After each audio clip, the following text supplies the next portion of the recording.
Y ahora la entrevista. Seguí escuchando el Ágora en Radio Nacional. Hoy nos vamos a salir un poco de la coyuntura política para intentar hacer una visión de la actualidad, pero parados desde otro marco de referencia, no en el día a día, la semana a semana, sino tratar de entender un poco los procesos históricos, y para eso conversamos ahora con Héctor Nino Benvenuti, que además de profesor de historia y militante del peronismo, es alguien a quien le gusta este tipo de charlas y como buen docente que es, le gusta enseñar. Así que hoy vamos a tratar de aprender un poquito más. Nino, ¿cómo estás? Victoria y Juan Ignacio te saludan desde el Ágora en Radio Nacional. ¿Qué tal, Victoria? ¿Qué tal, Juan Ignacio? Bueno, muchas gracias por tus conceptos. No, gusto charlar con ustedes. Por favor, Nino. Bueno, tengo que aclarar que tenemos una relación personal, te considero mi amigo y también una persona que ha aprendido mucho. Siempre lo digo al principio de toda entrevista porque no te puedo entrevistar por ahí con la neutralidad que entrevisto a otras personas. Así que esto hay que aclararlo también. Sí, por supuesto.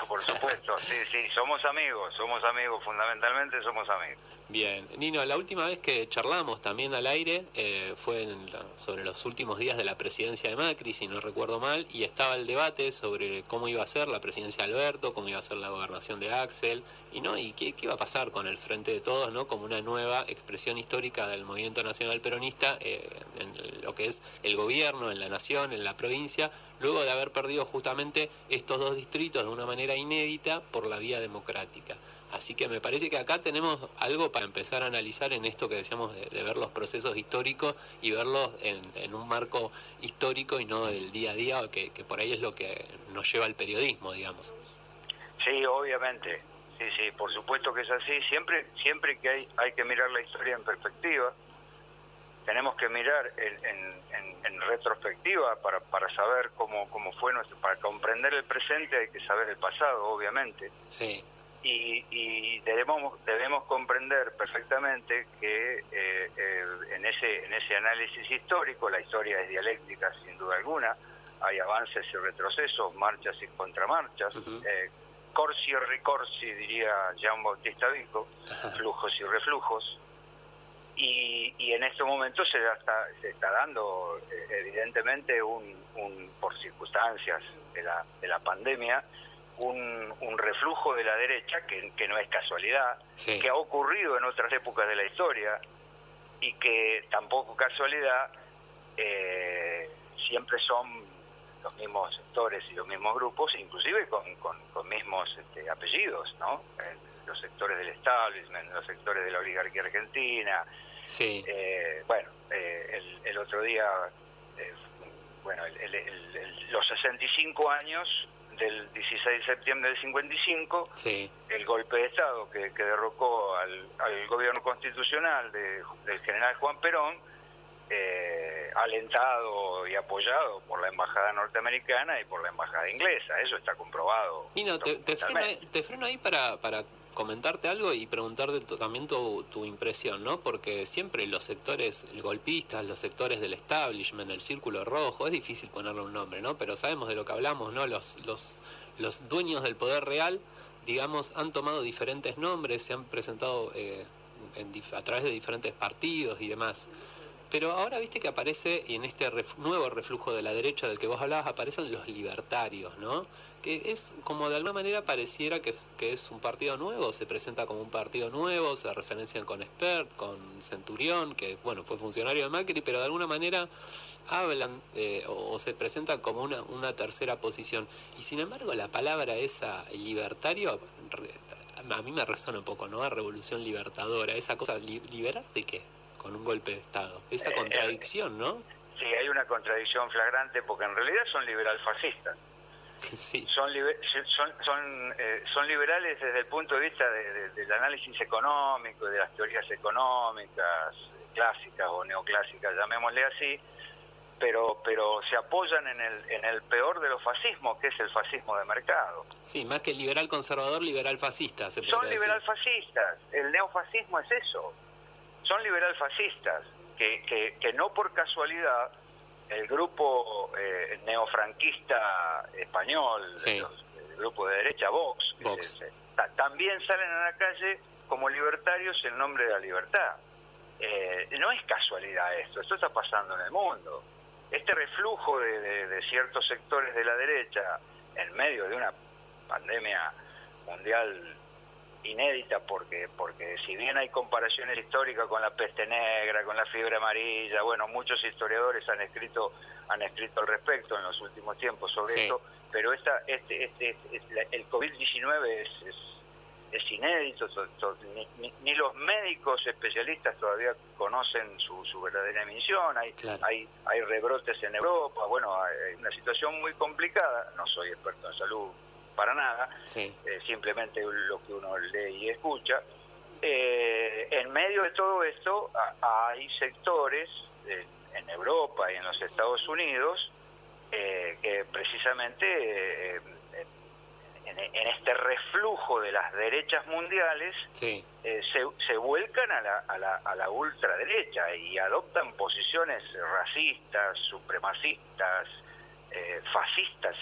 Hay microfascismos en la sociedad cotidiana de nuestra época, hay microfascismos y además hay fascismos explícitos. Son liberal fascistas, esa es mi humilde denominación al respecto de estos sectores llamados eufemísticamente libertarios. Sí, Nino, y parece que vos marcabas otras pandemias que ha sufrido el mundo. La característica particular, además de la cuestión científica del COVID, es la ultraglobalización que tenemos en esta época, y cómo ese fascismo que empezaba a aflorar sobre todo en Europa, las últimas elecciones de Alemania ganando un montón de bancas, claro.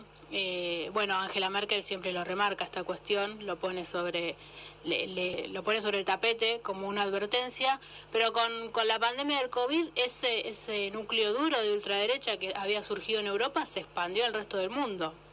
Sin duda alguna, y también se manifiesta en los Estados Unidos con una dirigencia, no es solamente Donald Trump.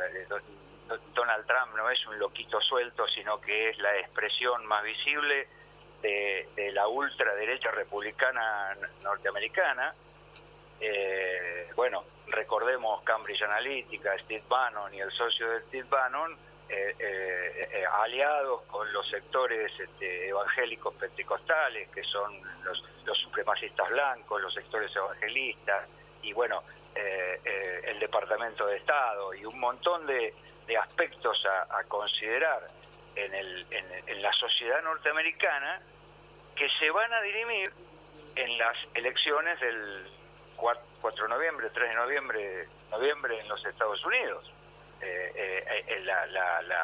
No es casualidad que una de las revistas científicas más importantes del mundo, nunca lo hizo en sus más de 100 años de historia, haya salido a criticar las políticas de Donald Trump y de la ultraderecha republicana.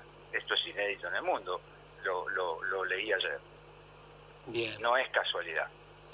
Y yendo a lo que es el oficialismo y lo que es el Frente de Todos, como decíamos al principio de la entrevista, como una nueva expresión del peronismo en el gobierno, ¿cómo lo ves? ¿Es comparable con el kirchnerismo? ¿Con qué kirchnerismo? ¿Con el peronismo?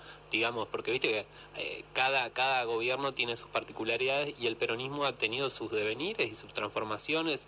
Hay autores que hablan de los 4 peronismos, luego del peronismo, del kirchnerismo como un quinto peronismo, incluso un sexto. Lo hemos conversado. Claro, sí, exactamente. Sí. Horowitz, el historiador de los 4 peronismos, podemos hablar.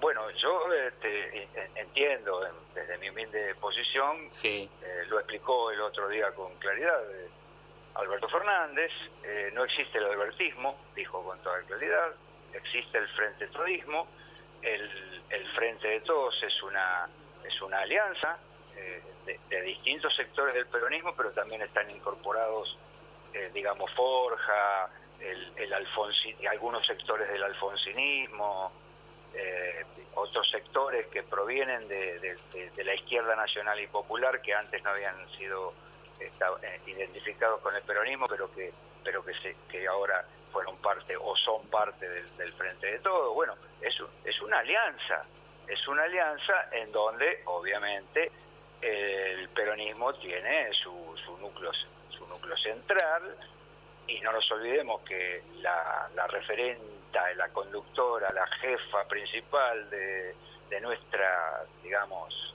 de nuestra concepción política, la compañera Cristina Fernández fue la que dijo el candidato tiene que ser Alberto. Sí. Y esto fue hace nada más que un año atrás. Claro, hace un año y un mes. Atrás, Sí. un año y un mes atrás. Sí. El tiempo parece que transcurriera más rápido. Claro. Y nos olvidamos de algunas circunstancias y de las circunstancias en que tuvo que asumir el gobierno Alberto Fernández, porque asume en diciembre y la pandemia comienza, bueno, antes, en marzo se da en nuestro país, pero ya venían noticias de que se estaba desarrollando en el mundo una epidemia que luego se transforma en pandemia. Entonces, claro, en este contexto, estos supuestos libertarios salen a la calle y dicen ellos que nos han ganado la calle. Bueno, sí, nosotros no podemos salir a la calle porque nos queremos cuidar, porque nos tenemos que quedar en casa, porque con este bichito infame no se jode, ¿eh? El coronavirus es impredecible y entonces nos tenemos que cuidar. Nino, y en ese sentido, ¿qué análisis haces de los dichos de Eduardo Duhalde? Que después dijo que había tenido un brote psicótico, pero ayer volvió a decir algo similar a lo que había dicho de un posible golpe de Estado. Duhalde siempre fue eso. Yo nunca fui dualdista, no soy peronista de hace muchos años, pero no me identifiqué ni con el menemismo ni con el dualdismo. Yo creo que Duhalde siempre fue eso. Es un hombre vinculado a ciertos sectores del establishment, fundamentalmente al grupo Techín y al grupo Clarín. No creo que haya tenido un brote psicótico y Duhalde es un tipo formado, es un tipo inteligente, es una persona inteligente, igual que Pichetto. No podemos tomarnos a la ligera. Si dicen eso es porque están generando a través de los medios de comunicación ciertas condiciones. No es casualidad que haya dicho Duhalde que Alberto está groggy, como en una pelea de box, y lo haya comparado con De la Rúa. Sí, es muy violenta la comparación. Es muy violenta la comparación. Muy forzada, y aparte, si así fuera, digamos, por respeto institucional me parece que no corresponde, y de hecho, durante la presidencia de Macri, cuando un NN, un ciudadano de a pie, osaba criticar al gobierno, ya se hablaba de desestabilización y se ponía el grito en el cielo y se hablaba de golpe de Estado un poco más. Sí, claro. El club del helicóptero, para referirse a la oposición. Exactamente. Bueno, precisamente no vamos a caer en las conspiraciones. Existen en el mundo entero y a lo largo de la historia, pero no podemos caer en la teoría conspirativa de la historia. Voy a ser un poco irónico, sarcástico. La Rúa se subió solo a la azotea. Ahora, Duhalde y Rucauf le mandaron el helicóptero, por decirlo irónica o sarcásticamente. Sí, Entonces, claro. Tenemos que ser conscientes de esos hechos históricos del 2001, del 2002, y no es casualidad que en esa semana trágica para la Argentina, a Alberto Rodríguez Sí. Duhalde lo haya extorsionado de alguna manera. Le apagaron la luz. Cuando le apagaron la luz. Sí. Lo dijo eufemísticamente también Rodríguez Sá. Sí, me apagaron la luz. Eso fue una extorsión para que Duhalde luego por el Parlamento sea elegido presidente provisional. Sí. Eso no es casualidad. Una suerte de Guaidó argentino fue. Sí, Guaidó es un hombre de la CIA, formado... El caso de Guaidó es mucho más fuerte, ¿no? Porque hay un presidente legítimo. En el caso de Duhalde ya no lo había, pero... Claro, exactamente. Las comparaciones son odiosas, pero insisto en esto, Duhalde no tuvo un brote psicótico. Claro. No es un tipo que está gaga, no es una persona que está gaga, es un tipo formado, es un hombre inteligente, pero evidentemente, así como Pichetto, Miguel Ángel Pichetto, se pasó con armas y bagajes al macrismo, porque en realidad trabaja para él. Sí. Trabaja para él, es pichetista, no es que sea macrista, es pichetista. Bueno, evidentemente Duhalde está trabajando, entre comillas, ciertos sectores del establishment opositores a medidas concretas del gobierno de Alberto Fernández, de nuestro gobierno, sí, que obviamente irritan al establishment. No es casualidad que salgan en este momento, en este contexto histórico-político difícil. Nino, y siguiendo con esa línea, pero corriéndonos un poco, igual siguiendo hablando, tomando lo de Duhalde siempre ha sido vos decías, una persona muy inteligente y ha manejado la policía bonaerense. De hecho, él salió a hablar del golpe de Estado, poco tiempo después pasó lo que pasó con la policía de la provincia, sin hacer un hilo conductor en eso, pero casualmente o no, hoy se cumplen 14 años de la segunda desaparición de Jorge López. Duhalde también se fue después de Costec y Santillán.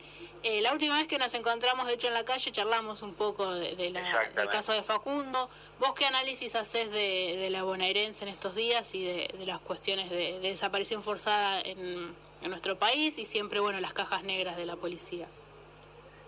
La policía bonaerense, primero, la provincia de Buenos Aires es un estado dentro del estado, muy difícil de manejar, no es fácil gobernar la provincia de Buenos Aires.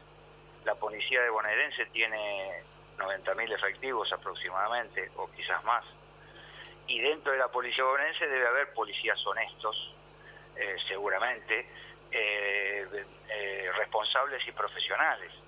Pero hay otros los que rodearon la quinta presidencial de Olivos no son precisamente esos sectores, y además están identificados. Bueno, estaba escuchando, antes que me llamaran ustedes, estaba escuchando la radio pública, que acaban de relevar al jefe de la policía de la provincia de Buenos Aires, cosa que era obvio, era Daniel García.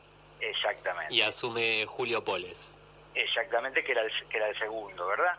Bueno, yo supongo que va a haber sumarios administrativos contra esos sectores que quisieron extorsionar al presidente y que tuvieron más que 5 minutos de fama, como dice el refrán, tuvieron 2 o 3 días de fama, pero fue una extorsión, fue una intentona para crear un caldo de cultivo. Bueno, los medios de comunicación del establishment lo reprodujeron. Para ir pudriendo la situación, como... Exactamente. Y los dichos de Duhalde, que cuando le preguntaron a Duhalde si tiene que ver eso, dijo no, yo me refería a otra cosa. Bueno, hizo un análisis un poco más global de la situación, habló de los golpes de Estado históricos que había habido en Latinoamérica. Bueno, la pateó al córner, digamos, pero ahora de vuelta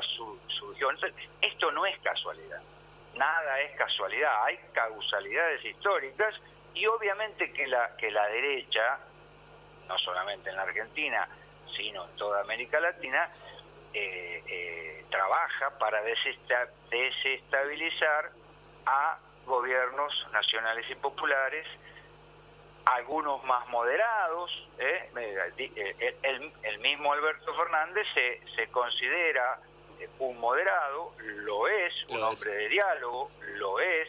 Bueno, y está bien que así sea. Claro.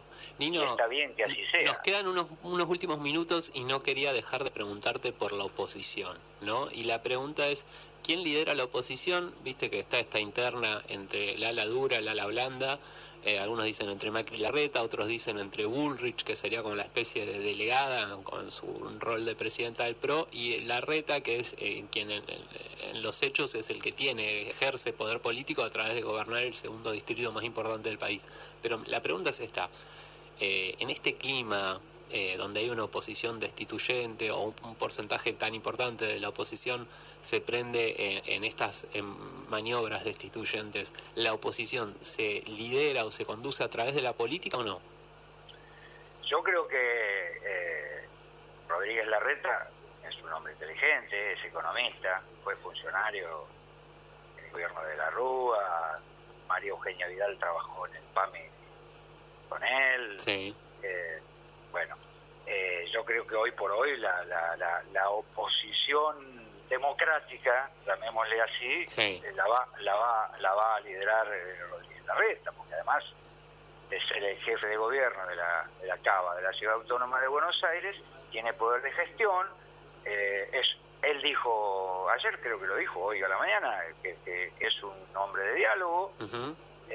Y bueno, se conocen con Alberto Fernández desde hace muchos años y sí. Por supuesto, no es que yo hable, a ver si se me entienda, no estoy elogiándolo a Rodríguez Larreta, digo, es nuestro enemigo Rodríguez Larreta, pero es un adversario, un enemigo, llamémoslo como querramos, un poco más inteligente y que tiene gestión de gobierno. Macri ya fue, yo creo que Macri ya fue. Bueno, no lo digo yo, lo dijo el mismo intendente de Bahía Blanca, Héctor Gay, el otro día.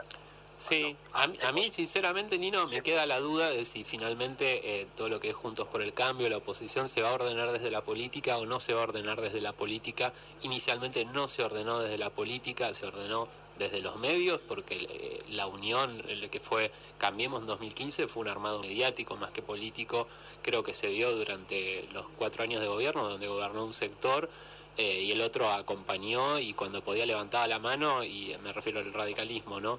Yo la verdad que creo que hay, como vos decís, una oposición más democrática, que tiene una voluntad más constructiva, obviamente de ser oposición, pero de debatir, de aportar y de tratar de disputar.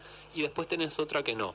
El tema es, yo no veo que esta oposición constructiva se pueda separar de la otra que es destructiva, y no veo, o sea, en términos electorales, que le convenga, ¿no? Y no veo que tenga la capacidad en términos reales, porque, digamos, yo creo que Macri debe tener muchas cosas con las que tiene agarrados a muchos de sus exfuncionarios y gente mismo Juntos por el Cambio, como Larreta, como Vidal, etcétera. Digamos, hay causas de espionaje que se están investigando, en la que hay objetivos que eran de su propio gobierno y de su propio partido.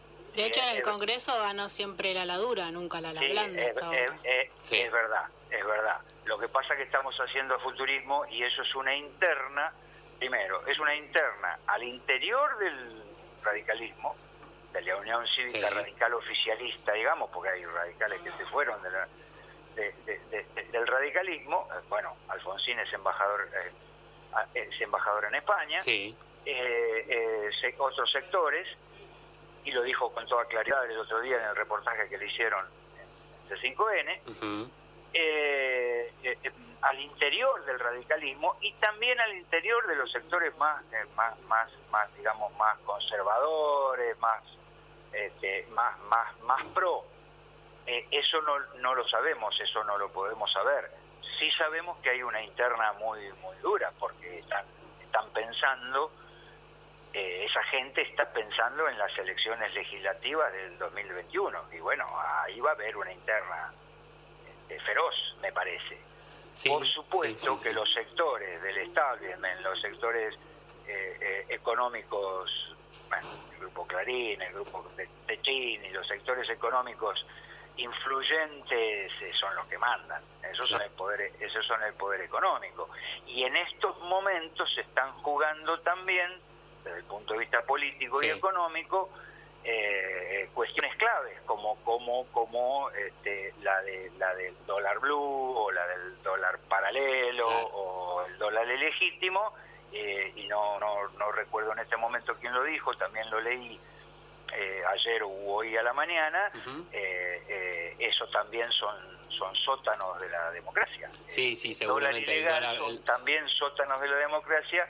Habrá que ponerle costo al respecto. Porque uno piensa que cuando compra un dólar en el mercado negro, en el circuito ilegal, no es un delito grave, pero en realidad uno no sabe de dónde salió ese dólar. Ahí está la cuestión. Y ahí está el problema. Son las famosas cuevas. Tal cual. Son las famosas cuevas, que hay muchas, o los famosos arbolitos de Buenos Aires. Vos cuando vas en Bahía hay cuevas, no hay arbolitos, pero vos vas a Buenos Aires. Sí, está lleno, no podés caminar por Florida. No podés caminar, te vendo. Vendo dólares, vendo reales, vendo euros. Tal cual. Nino, querido, nos quedamos sin tiempo, pero la verdad que te tengo que agradecer por esta comunicación, porque nos sirvió para salirnos un poco de la coyuntura y poder charlar de temas que nos súper interesan, y a veces no nos podemos hacer tiempo en el día a día. Exactamente. Bueno, te agradezco, les mando un abrazo y un beso muy grande, y nos estamos viendo.